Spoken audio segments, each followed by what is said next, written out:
How's it going, everybody? Welcome to my first information about real estate. Before we get started, this is brought to you by People Proof by Kenneth Rush Sr. Ask me or DM me for the link. Very good book, very informational. But how's it going? We got a special guest, Rem the Realtor, in here. Yes, sir. My boy.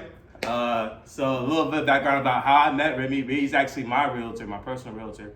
Sold me my condo, my first piece of property here, right here in Buckhead, Atlanta. So yeah, I invited you over here to talk to the people. A lot of people hit me up interested in real estate, but real estate is just so vast and broad. Mm-hmm. There's a lot of different avenues that you can get into real estate. So I know you're a realtor. Mm-hmm. Talk to me about yourself. So I'm a realtor by profession. Consider myself more like an entrepreneur, but real estate is definitely my main hustle. I've always been business hearted ever since I was young. I used to sell candy. I used to do whatever I can get my hands on that I could sell. I might buy like iPhones, buy them for cheaper, sell them for a little bit more, get a little money.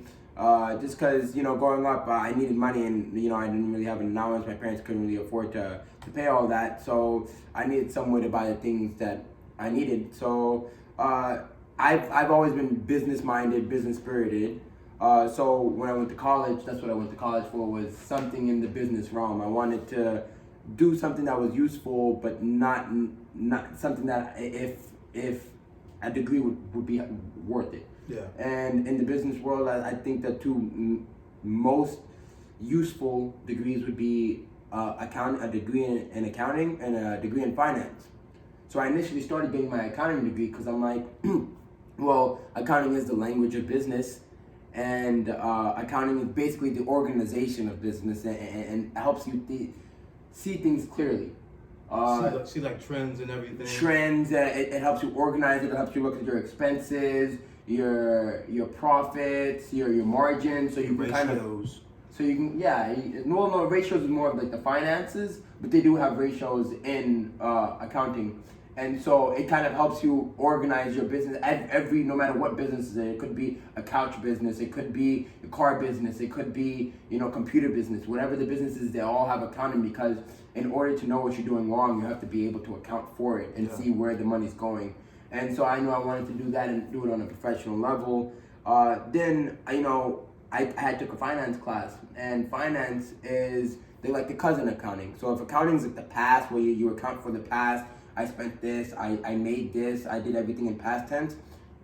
The finance is more like the future, where you start using percentages more, they have more equations, more ratios, and it's like more projections. And you're like, okay, well, I project that this is gonna be a 15% increase, and you have the future values, you have present values, time values, all over, which you have those in accounting, but they go more in depth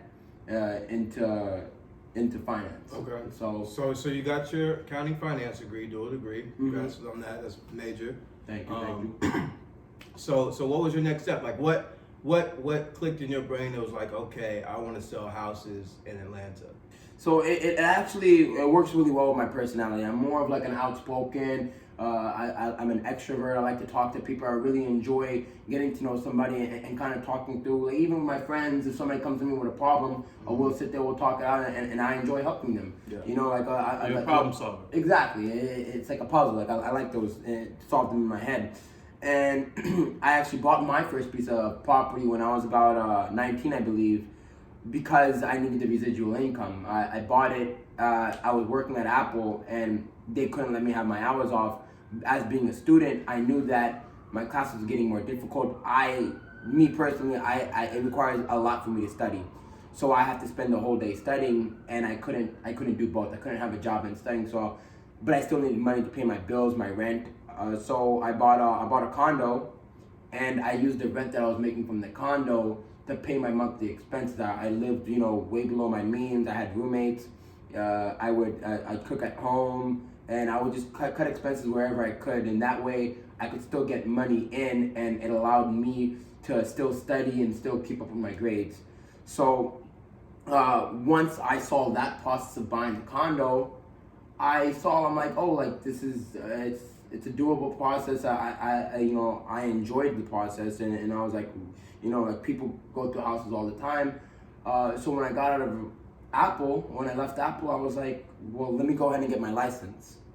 So talk me through the process of getting your license in case some of the viewers are interested. Okay. Yeah. So getting your license is it's not difficult. It's not complicated. It's easy. I'm sorry, so it you just have to put work into it, but it's not. I misspoke. It's not. Let me take off my jacket so that way we can. It's getting heated in here. So it's how we get excited about talking about real estate. Real estate is exciting. It's not really. It's not complicated. Okay. It's simple, but it's not rocket easy. science. It's not rocket science. Yeah. It requires work. Okay. And so it starts off where it's typically in every state it's about the same, but you take a 75-hour pre-licensing course. Once you take that pre-licensing course, you can either do it online or in class. Personally, I like the in class better because I like to be able to ask questions. Mm-hmm. Then after you do that, you have 2 attempts to take the school exam, the school final exam. If you don't pass it the first time, no problem, you'll take it a second time. Mm-hmm. If you fail on the second time, then you have to take the whole 75-hour course again. If you pass, then that's great. Now you have to go take the state exam. State exam you can take as many times as you want. However, every time you do take it, it's roughly a cost of about $120. Okay. Once you take that small investment into your future. Exactly. So you all in all, you should invest at the beginning, just getting licensed and whatnot, under about $700. And all of everything that you put in to real estate, you'll get back in your first closing. So I would say at the beginning, I probably put in about $1,000, maybe $1,500 before I made any like $1 off of it. Okay. And that's test, maybe a little drip. Yeah, you gotta get the drip. You gotta get drip. You have to look the part because. No, this ain't no 15. Boy, I got on a $5,000 watch. Talking about you. Oh, you get there. But you have to start somewhere, and because you have to look the part. A lot of it is your presentation. Because if you're dealing, it's a people's business. Mm-hmm. You're transacting the business for people who don't specialize in it. You're making sure that they understand when they're spending hundreds of thousands of dollars, they have to understand the processes. They have to be confident in the fact that they're not missing anything. And even on your first, like even if you bought it one time, you still don't understand everything. There's a lot of things that no one deal is the same. Yeah. Those are basically lottery tickets. Those are like a smooth closing is amazing. Like that's free money. Yeah. But when all transactions, something comes up. Yeah. So you're talking to me about your first real estate deal. So my first deal was actually it was my uncle. Okay. And I really appreciated him for this because my dad actually put me on. My dad was like, "Hey, your uncle's looking for a house. I told him that you got your real estate license." I was like, "Oh, that's perfect," because I had my real estate license for about 3 months. I had invested the money. I was, and it's after you invest the money, you have to invest the time of learning everything because you don't learn everything in the class. A lot of in the class, it's not what you're gonna practice on the field. Practical application is a lot different. So and my uncle, having my uncle, it was a little less nerve-wracking because I know he understands this is my first, and he's working with me. So, and whatever we didn't know, that I didn't learn or I didn't know, I had the resources to do. I had the resources to know. I had my broker, I had people around me, other agents that I was able to ask questions. So what's a broker? Just a quick definition for people. A broker is just, in order to be a broker, you have to be in real estate for 3 years and you have to take another exam. Everybody who has a real estate license has to operate under a broker. You have to hang it under a broker. And I'm with Keller Williams. That's my broker. Alright, so back to your... So, and the transaction was actually pretty smooth. I've always been a strong negotiator. Obviously, it's my uncle, so I was going to bat for him. Mm-hmm. And, close to my heart, I love this man. And I wanted him to be happy with him and his family. and we searched for a while. I remember the first time I didn't even have my e-key, which is how we open the lock boxes. I didn't even know how to use that. But he bared with me. Like I was, fumbling it, trying to get to the key. I swear we're not breaking into the house, man. I got we're supposed to be here. I actually remember I got there and I didn't have it, and I had to call customer service like, "Hey, my key's not working," but the house we were at didn't have cell service. So I'm like, "Man, this is my first showing. I don't know what's going on." But luckily, in those situations, it's your uncle, and he was understanding. Or even like most of the time, your first show might be like a friend, and they're gonna be understanding. And those are the people that you gotta give the props, because it takes a lot to trust somebody in these deals. So I went along that, and I got him about $10,000 off the purchase price, and then I negotiated $5,000 in closing, because I didn't know much, but I know paying less is better. Exactly. So less money the better. I threw it out there, and then slowly every deal beyond that, I learned a little bit more. There was actually one deal that was my next deal. It was a friend of mine who she DM'd me on Instagram looking to rent, and I'm a firm believer. Part of the reason I'm in real estate is I'm a firm believer in real estate is the way to wealth. If you have a tangible asset that you own, it's wealth. And so any one of my friends, I always tell them, even if you have somebody in your family who's a real estate agent, even if you're not using me, buy real estate. Buy real estate, buy real estate. You can't go wrong with it. Because at the very least of it, even if, let's say, you lose a job, you can't afford the mortgage, you can always rent it out, because the market rate of rent is always going to be on top of what your mortgage will be. So if you have the ability to buy, you should. And so I asked him, like, what's holding you back from buying? I'm like, well, why do you want to rent it? Why not buy it? She said, down payment. I told you guys earlier, I'm a problem solver. I said, well, if we could take care of your down payment, would you be in the market to buy? And she goes, yeah. I'm like, okay, let's get it. There's 0% options. There's grant options. There's FHA 0% options. There are, you don't want to just, a lot of people get in their head and they think, oh, I can't do that. It's such a big thing. I can't do that, which is not the case. So I told him, like, well, let's figure it out. So I used my resources. I did my research, and I found a grant that covered her down payment. It was actually her and her boyfriend. So that's the grant covered them. So for the same amount, they put zero down, and we found them a house. It's kind of funny. So the first house we found that they really liked, and we were negotiating for 2 weeks back and forth with the seller.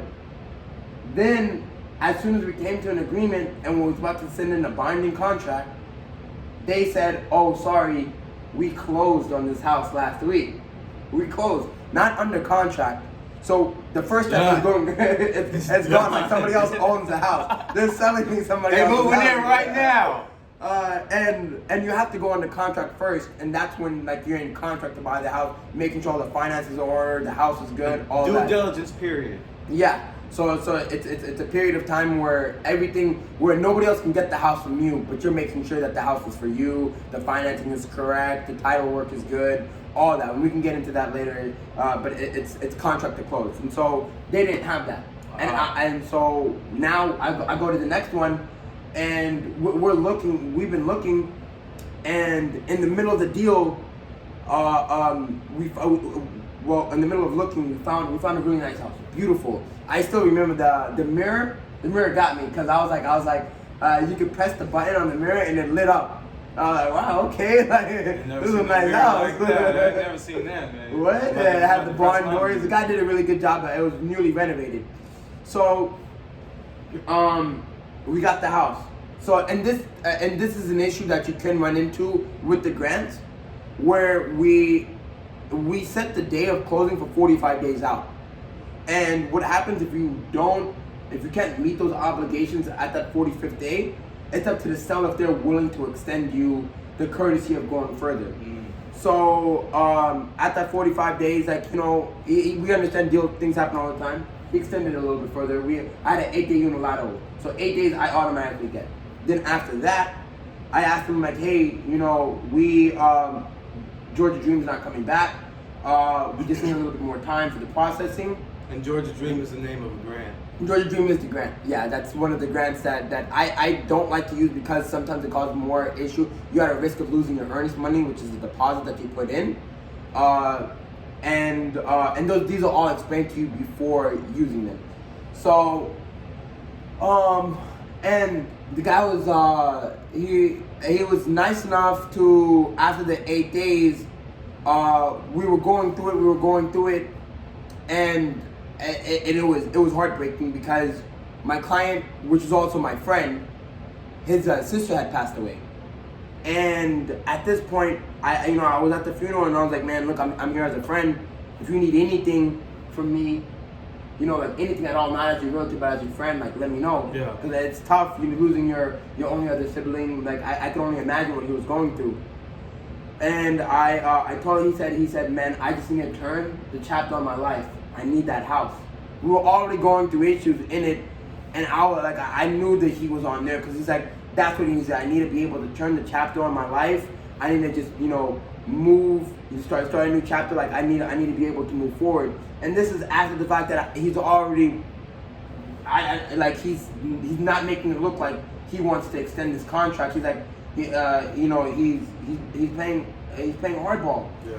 So and I have to turn on the heat at this point. Yeah. This is my friend. Most of my clients are my friends. And if you become my client, you're more likely than not going to become my friend. Yeah. And so now he's like, well, okay, if you want the contract, give me an extra $1,500. Not towards the purchase price, not towards the down payment, just for my pocket. Mm. I said, and I had just explained to him, I'm like, look, my client had lost his only sister. He's going through a lot. We are held up, his money's tied up in here, and he's paying for this funeral cost out of his pocket. So, and I told him that with the sense that he's a human and he's gonna feel human emotions, Yeah. knowing that that's tough on anybody. This is not a deal for me anymore. This is not just a deal. This is me trying to get this done for my friend. This, I have to get this done. I don't know what I'm gonna do if I don't get this done. This is my responsibility to get this done. Real estate is very emotional. A lot of people, Very emotional. especially on the residential side, where you're not an investor, emotions are always involved with the buyer, and that's where you use agents as an agent to you to get rid of the emotions, because emotions can help hurt your negotiations by a lot. And these are things that you learn along the way. So I'm letting him know that, it's not our fault that the amount got reduced and we need an extra week to catch up. And I'm like, and all of that, he's trying to take advantage of the situation. I'm gonna get a little extra money. I called my clients and I told them the situation. They told me, they said, just give him what he wants. Just give him what he wants. Give him the $1,500. We'll pay it. I didn't think that's fair. Not at all. No, not working with me. I wouldn't do that. So I don't expect you to do that. That's just because of that. Those circumstances are unforeseen. So I told him, I said, okay, look, I'll have the amendment ready to pay that $1,500, but if I'm gonna do everything I can till the last minute to not have to pay that. So I remember it was a Friday night. My friends had came over, just like this, hanging out. Yeah. We were smoking some hookah, just hanging out, and it was 10 p.m. and it expired at midnight. And I told them about the case, and they was like, "What are you gonna do?" I said, "Well, I'm gonna get on a call with him because I know that I did a little research. He's the owner of the property, not only the agent, but he's the owner of the investment company that did the renovations. I know that they're making about $50,000-$60,000. I know that there's holding costs in holding a property. When you're an investor, every month that you hold a property, you're paying on that property, so there's a cost to holding it. I know that he's already spent 50 days with us. It would be, if he went back on the market, he's not going to get what we gave him, because once a house has been on the market that long, you're not going to get a full price offer, more likely than not. So, and I don't think he's willing to risk it. Yeah. So I said, I came at him hard. I was like, no. I said, we're not going to do it. All while knowing that I'm not going to lose this. We weren't going to walk away. But, and if they talk to him directly, you'd be able to tell, oh, like, no, they need the house. And that's why, when we're talking about emotions, that's why it's so important, because they're going through a lot of emotions right now. Buying a house, you know, going through what they're going through with their family, like that whole process. Even when, to interject one quick second. So when he was showing me houses, like, you know, even going to look at a property, how many properties do we look at before this one? I was like, yeah, this is it, bro. We gotta get this one. Like, you know, like, as a buyer, it's emotional because you're excited. You know, you're excited about owning your first piece of property or whatever number of properties you own, and you go to some place, you know, 2 bathrooms, 2 bedrooms, shit, it's good for me. Yeah. But little do you know, like, you know, hold out a little while longer, you know, you'll see a couple more properties, you know, like, you'll see something that you'll really know what you want in a property. You know, the more properties you see, the more that you like, okay, I can see that. The first place didn't have that, so I mean, shoot, the first place is just crossed off, you know. But I mean, and to that point, a lot of people make that mistake of going out and looking at 100 different properties, which you don't need to look at 100 different properties. Because the thing is, every house or condo or piece of property is gonna have something that another house doesn't. Yep. And that's why it's important at the beginning consultation to know what you want. Because and it's happened to me where, exactly like you were saying, on the opposite end of the spectrum, where like I was working with a lady and she said, I really like this house, but it's the first property that I've seen, so I want to continue to look just to see what's out there. Which you should really, once you know that you're gonna start buying, you really want to start doing that, looking through pictures and just seeing so you have a full wide variety of what you want. So when you're ready, you don't lose it. So, and that's kind of what happened with her. She looked at it and she was I said, if you would like to look some more, then we can, but I just want you to know there's a risk of this property going away, like somebody else could put an offer on it. Double-edged sword. Mm-hmm. And so, and your agent should be able to explain this to you, what the risk, how hot the market is, how likely it is to go under contract, what the whole risk factor is. Because our job is not to make the decisions for you. Our job is to assess the risk with our professional knowledge of the industry and let you know these are the possibilities and this is what's likely. What do you want to do? And we support your decision. So she wanted to go look at some houses. She eventually decided that first one was the one. It wasn't available. So we continued to look. She found another one, and she just kept breaking contract because the first one was so perfect that nothing else could match. So emotionally speaking, she couldn't detach from that one, and she ended up just renting. She didn't end up buying it, and versus if she did end up getting that first one and being decisive on the first one, she would have gotten it. So wow. It's like with you were more decisive. You know, you're more like you looking at the facts and stuff, and you kind of knew what you wanted going in. And we were looking at 2-bedroom places, and you knew like this is it. I knew I wanted a condo. I knew I wanted to buy in the Midtown Buckhead area. So yeah, so like we met. This is back on us how we became friends. So we met downtown Atlanta, what, like a year and some change ago. Yeah, probably just about a year ago, right? Wow, yeah. Literally about a year. No, it was a year ago, October, bro. Cause like we had a Halloween party. Yeah, it was like before the Halloween party. Yeah. Yeah. So a little over a year ago, yeah. And I actually met him because we were. I was showing a condo in his building. I was previewing it for my clients, and it was in my neighborhood. And I was like, they was like, oh, check out this property for me. I was like, okay, no problem. So I went there. And condos are a little bit harder to get into if they don't have the boxes outside. And I was stuck outside, and this one in particular, they didn't mention that the concierge leaves at 6 p.m. So I'm over there, and I'm like, okay, well, I'm gonna figure out how to get in here. And I was gonna wait, or like, I was making some calls. And I see him coming with some bags. Yeah. Trader Joe's. I had like 4 bags of groceries in each hand. He's like, hey bro, you want to let me? You want to get in? I'm like, yeah, sure. Whatever. I'm like, okay.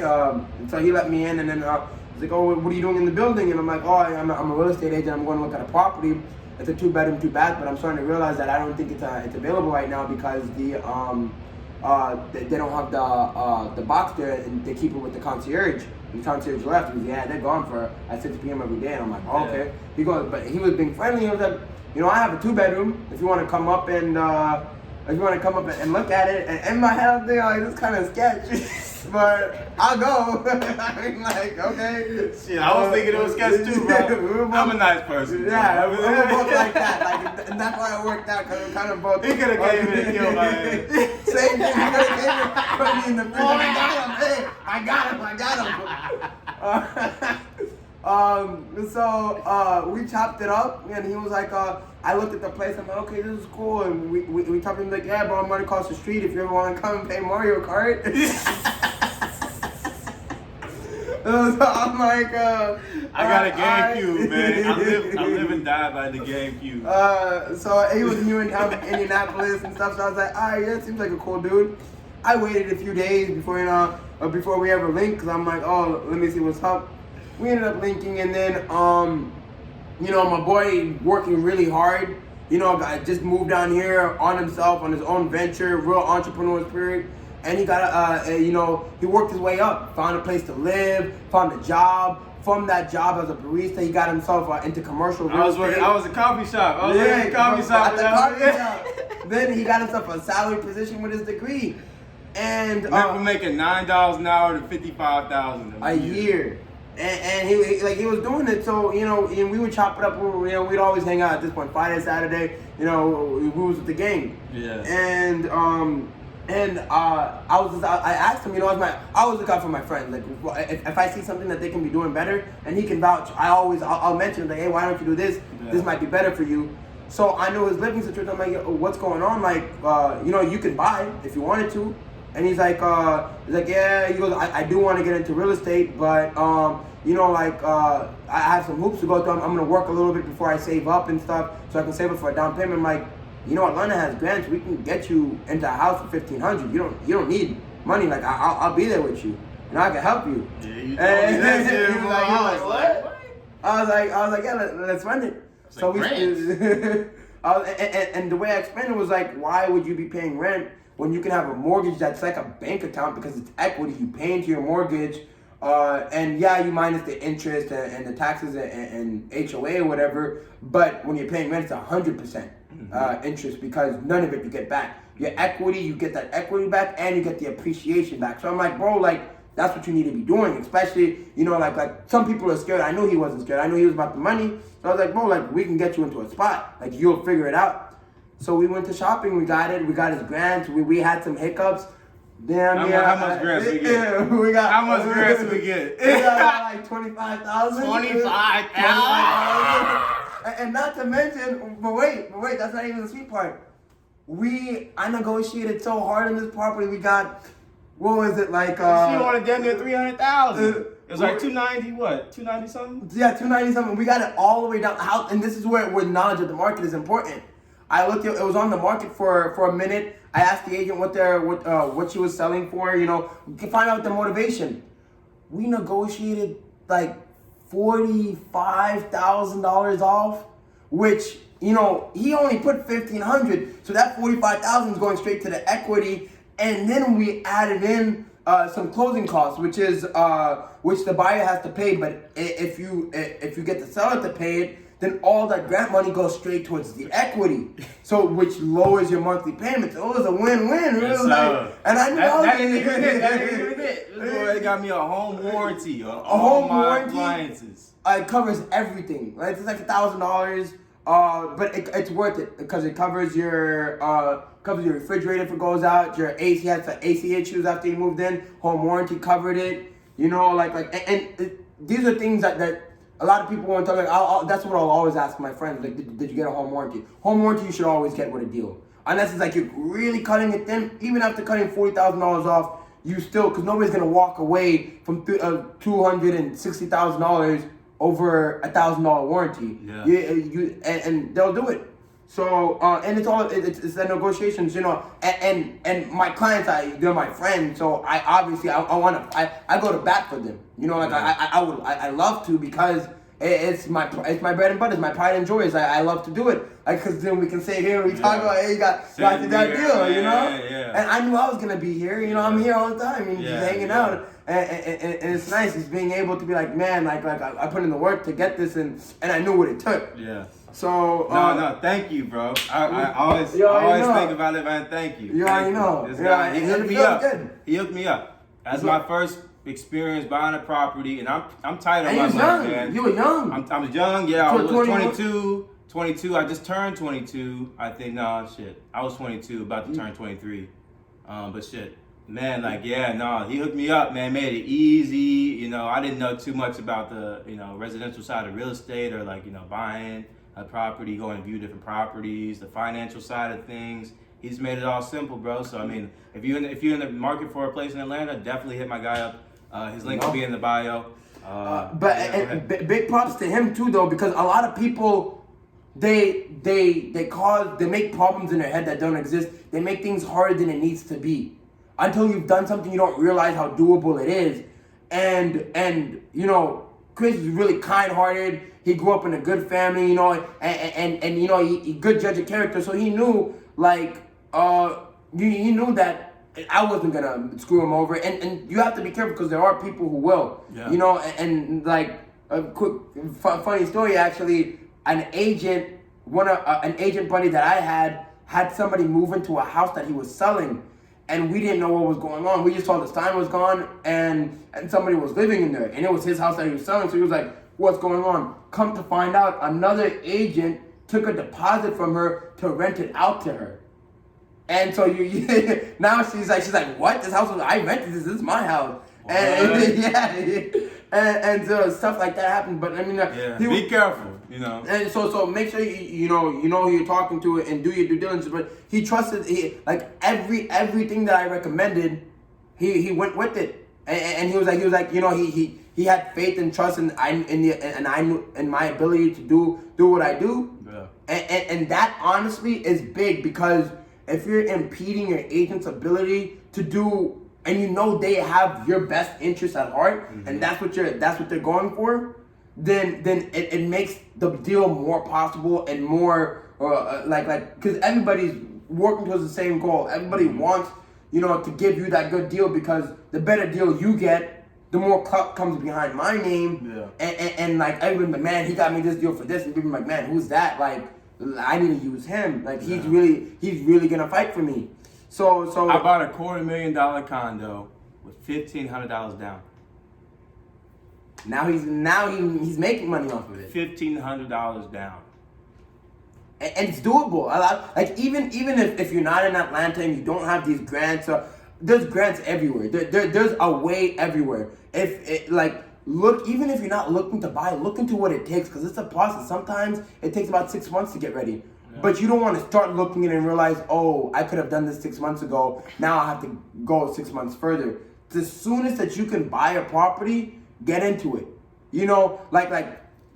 22, by the time he's 28, he's going to have so much equity in this property that he can buy his next house as a forever home. $500,000 house because the equity that you have in here, you could sell off and use that as your down payment. So the earlier you start, it's better. And still own this property. Still own it. If you want to cash out, because rather than selling it, there's another way you can just pull out the equity doing a cash out refi, which those are different financing options that you can leverage.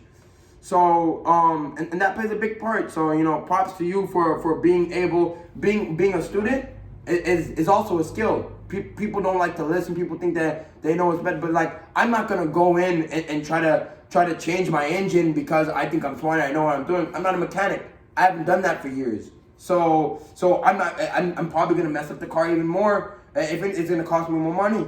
But I have a mechanic that I can trust and I know, okay, he knows what he's doing. He's gonna save me money. He's gonna fix my issue. Then he's probably gonna be happy too because now I'm not giving him a headache. Hey, are you sure? It's like, no, well, I do this. I do this. I'm gonna do the best thing possible to get you. I'm gonna do it for you. Mm-hmm. And so, and I can respect that is the fact because I have a lot of other young friends that's like, oh, I have a big responsibility. That's this, that, and the other. me being an agent, I know it's not that big of a responsibility. I know it's doable, and I know it's very smart to do it. It's doable. It's very doable. And if you're in the position to do it, meaning that you have a salary job, that's really all you need. A salary job and decent credit, there's no reason you should be paying rent. Yeah. Even if it's not a place that you want to live in, because you're putting your money into equity that as asset. It's a tangible asset. And like you said earlier, I'll just reiterate: rent is historically higher than mortgages. You know, a lot goes into it, but you know they can mark up because they can. They can, you know, charge you extra for the pool they got, for the sauna room they got, you know, for the gym you never use. You're paying for all of that year round. You know, versus if you go to a condo, which may have a lot of those same amenities, but the simple fact of owning a piece of property, you know, and being able to rent it out, like you said, for extra income, you know, if times get harder, even if you don't, if you just want a rental property, you know, that's a thing. People buy rental properties for cash flow, you know. So it's just an avenue, easy avenue to make money and save money. You know, even if you don't want to make money off of real estate, you know, if you want to buy your own piece of property and just save money just by buying it, living there and holding it, paying less than you would at, you know, such and such luxury rental properties or, you know, apartments. It's just a good avenue for everyone. And it's the asset that you can leverage. It's something that you can leverage. Cars will depreciate. Yeah. You know, TVs will depreciate. Technology will depreciate. There's a few things that appreciate. Watches appreciate. Bags, actually, surprisingly, one of the appreciate a lot. I didn't know this. Get your girl a Birkin bag. Birkin, yeah, that's an investment. That's an investment. A Birkin bag. Like, don't you wear that, girl. Leave it in the bag. Leave it limited edition. Yeah, leave it in the bag. They'll appreciate it. And then real estate is so amazing because it's an asset that appreciates, that you can live in. Because you have to live somewhere. Yeah. So you're gonna have to pay rent somewhere. So why not pay to yourself, live for free, and pay towards your future? It's I firmly believe that, you know, and that's one of the reasons why I'm in the business is because this makes sense to me. There's no ifs, ands, or buts about it. Like even if you don't have a dollar, you have a piece of real estate, you have a roof over your head. Yeah. You have a room that you can rent out. You know, you have even that I still own that condo that it's not in the greatest of area and the condition is bad in it, but I was able to give somebody a place to stay. Yeah. They were in between places, and in exchange for, he said he would keep up with the place. I told him he could stay there, and that's like, even that in itself. You know, I'm a firm believer. You do right by people. You know, right things will come to you. Oh yeah. That's karma points right there. Oh yeah. And you know, like it's nice being able to do that at a young age, being able to just have that ability, and properties able to do that, because nobody's gonna come in and take your property. You can't pick up and take this, take it. I could take my watch off at the gym, walk away for 2 seconds, come back, lost my watch. Lost 5 bands. Lost 5, just like that. Just like that. and so it's one of those things, but real estate, you just can't go wrong with it, and that's the part of it, because I know I wanted to hold a lot of real estate in my future, so I wanted to know the ins and outs, so I know what I'm getting myself into, and all while doing it, I can also help my friends do it. I love working with my friends. A lot of my clients, friends that I've had from middle school, high school, old roommates, friends' parents. Two out of my first 3 roommates, I sold them. I sold both of them. I've done business with them. I sold one of them at their parents' house. Shout out Robert. Beverly, Shout out Robert. Yes, sir. So my You're gonna be seeing this, yes, sir. It was a pleasure, you know, and it was really fun going through those processes with them, because you know, when you're like going from a young age, you know, just shooting the shit and you know, just doing dumb stuff and then doing adult things, helping them, like, hey, you know, I trust you. I know that you're gonna be able to get me what I want. I'm gonna keep the money in the family. And big shout out to Rob for you know, because there's different avenues, that a lot of different agents that you can go to. But you know, the fact of choosing that it means something. And choosing somebody, and it plays a part. Yeah. You know, and that's why even if you have a newer agent, let's say like somebody who may not be as experienced, but you trust them, and you know that they're gonna be a hard worker, that they'll find out the answer, I would say that's like for you, that's not a bad thing, because there's a lot of shady agents out there. I just from being in the industry, I've seen what they do and stuff that you don't see as somebody who's not familiar with the industry. You would never know the difference, and they'll be out there doing it, and it's not right. Yeah. And so it's important to have trust. I would argue that some of the newer agents are, they're gonna work harder for you because they want to prove themselves. Exactly. And just like anything you want to get into, you gotta start off somewhere. Like your uncle. Yeah, and so I like, if you want to get into it, I would encourage that. When I got into it, I was learning as I went. Like I found out things going from attorneys. I'll talk to attorneys. I'll talk to the other agents. Hey, what do we do in this case? I'll talk to my brokers. I would talk to, hey, this is a sticky situation. Like, different negotiations, like just tactics and stuff. I would ask a bunch of people. Now to the point where I'm blessed enough to know enough to where people can ask me, hey, what do I do in this? You got to give back, pay it forward. I didn't know anything at the beginning. I knew what I learned, and I knew through experience. Now, thank God I learned to where I'm a top producing agent. And I have the clout behind me. I'm confident. I work with heavy investors, $1 million investors that trust me with their business to get it done because they've done business with me. And they can choose other people. There's definitely bigger agents than me that have been in the business for 15, 20 years. But they don't choose because that's like, I don't want to become an agent, because that's not a real reason. Because the thing is like, it's people like to do business with people they like to be around, because it makes the business easier. If you go to work and you're the person in the next cubicle is like an asshole, you don't wanna be there. You're like, I have to go see Timbuktu today. He's gonna be singing his songs and being annoying. But if you're going next and you're like, hey, what's going on? You're like, it's not that hard to come to work. Yes, sir. That's what we would every time we go look at houses. Like, what it was never any friend. Like you said, it was just like me going to see something with a friend, Yeah. But this friend can get me a house. And so, and that's why all these, and your friend, you trust your friend to have your best interests at heart. Yeah. So your friend's gonna look out for you. It's like, do this. This is why. I would do it this way. And people will give you business that way. And so even though there's bigger agents than me and do that, I still have $1 million clients that have bought 5, 6, 7, 8 houses from me and continue to do business with me because of the integrity, because of the fact that they enjoy my company, or they like the way I speak with them, and just the whole process. Because like, money comes and goes, but if you have somebody who's willing to work for it and you're a hard worker, people see that. So if you're a new agent or you're getting into it, keep that in mind. Be who you are and genuinely care. And if you're a person who likes to help people, this is the business. Because not only do you help people, you get paid for it, and you're gonna figure it out, because like, man, I really need to figure this out. It's not even about the money anymore. It's more about the principle that if this goes south, I don't want that on my name. I want to be able to walk away from this deal and say I did everything I could. No other agent, no matter what they did, could have done what I did. The outcome would have been the same. I did the most possible. You don't want to leave it. Circumstances you can't change. If somebody loses a job, they lose financing, you can't change that.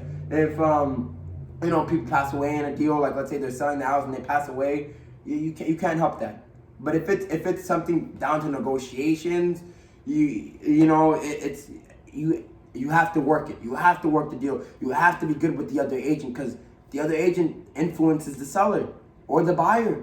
It has to be, so you have to work that whole dynamic. You have to make sure we're all on the same page and get people to understand that this is what we do, and we all are working towards the same goal. We're all in the same boat. We're wearing the same jersey. So let's get this done so everybody's happy. You get some money, we get a property, and the transaction happens. Yeah, and all that work he did for me, Guess how much I paid his ass? Not shit. Nothing. Not nothing. People don't know this, and which is why a lot of people they might be like, "Oh, you seem too expensive." I appreciate you, though. I appreciate you, though. Right on, fam. Right on. And that's all I need. But I mean, don't get it twisted. Though. We still get paid as it's from the seller's pocket. That's why I love working with buyers because I know at the end of the day, I'm helping him, and they're paying me to help him. So it's fun. And so as a buyer's agent, when you're working with buyers, and this is why a lot of people, they might get, I'm just gonna preface this by saying, it's dumb for you to buy a house without an agent. Completely dumb. It doesn't even make sense. Why? Because you don't pay for the agent. You're gonna have to do all the extra work on yourself. You're not gonna know how to negotiate because you don't work with these people. You don't know the lingo. You don't know how much you can negotiate. You don't know what's realistic. You're like this. It might be your first or second property, and you're doing all that extra work for free. You're not saving $1. Mm-hmm. If anything, you're losing money because you're not gonna know the acts for the home warranty. A lot of people don't know what that is. It's simple, but a lot of people don't know what it is. You're not gonna know that. Oh, they're willing to pay $5,000 if you just listen to the way they talk. So if you're doing, but people are scared and they don't want to ask. And so if you're buying, you should always use an agent. Yeah. Some people, I agree as well for selling, but the seller does pay the commission. And the reason why some people are like, oh, if I don't have an agent, I can go to the agent directly and they'll cut off money for you. It's not the case. I can tell you because I know a lot of listing agents that love single buyers. They're not going to negotiate because you are their customer. You're not their client. Their client is the seller. What that means is that they have to look after the seller's best interest at heart. That means they have to get them the most amount of money with the least amount of hassle at the quickest amount of time. So if somebody comes to me and say, hey, I see your client selling a property for $300. I don't have an agent, but hey, I'll offer you $290. And I'm talking to my client. I'll be like, hey, look, he's offering $290.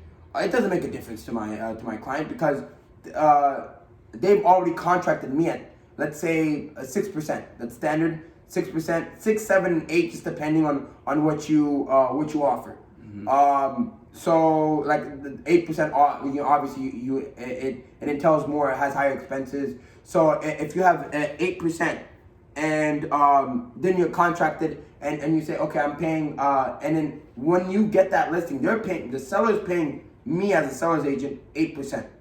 Then I put out on the MLS, which is the multiple listing service that you have to be a realtor to use. Mm-hmm. I put it in there and I say, hey, my client's selling this property. I will give you half of that, 3, 4%, whatever, if you can bring me an able and willing buyer.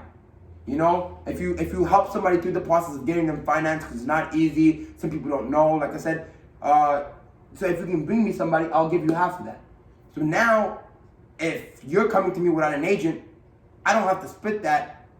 And I'm keeping the whole 8%. None of that goes back to the seller unless that's a pre agreement that you guys have with it.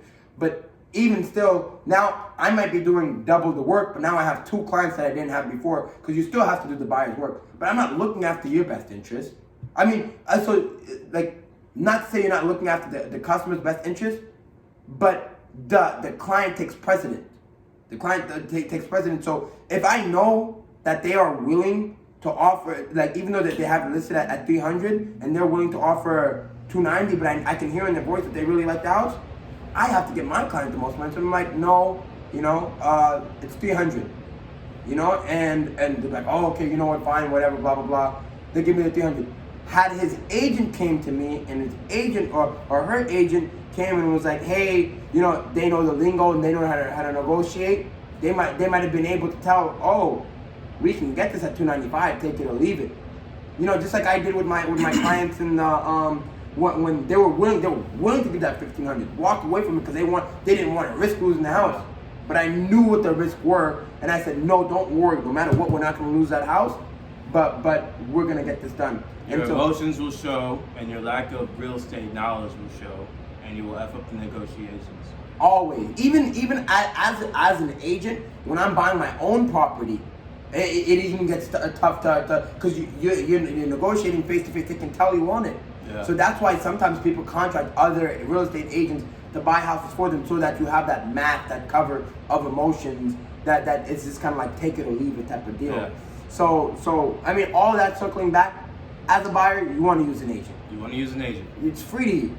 It's free to you. You don't pay nothing. You're gonna find out about grants. You're gonna find out about how much you can save, what to do. Oh, did you know that? Oh, I've negotiated chickens into deals. he didn't. It was a joke. I was like, hey, if you want it, I got you. I'll make it happen. He means real live chicken. Real live, like a chicken coop. Like a chicken coop. Eggs. And I was like, hey, he gave me a chicken as a present. What'd you negotiate in my deal? Negotiated the table.